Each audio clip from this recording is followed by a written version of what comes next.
നീ ഹൃദയ കാഠിന്യത്തിൽ ഇരിക്കരുത്, മറുതലിപ്പ് ബുദ്ധിയിൽ ഇരിക്കരുത്.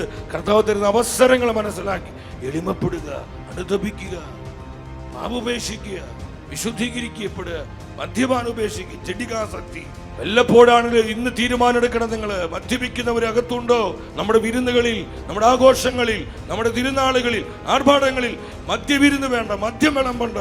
എൻ്റെ കുടുംബം കർത്താവിൻ്റെ കുടുംബമാണ്. ഇത് ദൈവവചനത്തിൻ്റെ കുടുംബമാണ്. ഇത് പരിശുദ്ധാത്മാവിൻ്റെ ഭവനമാണ്. എൻ്റെ കുടുംബത്തിൽ ഞാൻ മദ്യം കയറ്റുകയില്ല, മദ്യം വിളമ്പുകയില്ല.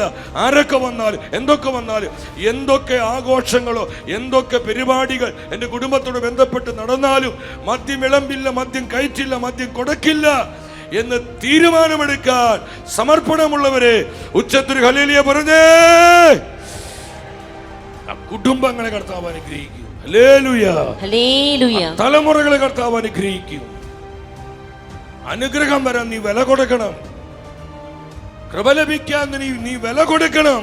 നഷ്ടം സഹിക്കണം. ത്യാഗം ഉണ്ടാവണം. കർത്താവിനെ പ്രതി, അവന്റെ വചനത്തെ പ്രതി. മദ്യം കഴിക്കാൻ പറ്റാത്ത അവസ്ഥയുള്ളത് കൊണ്ടല്ല, അവനോടുള്ള സ്നേഹത്തെ പ്രതി.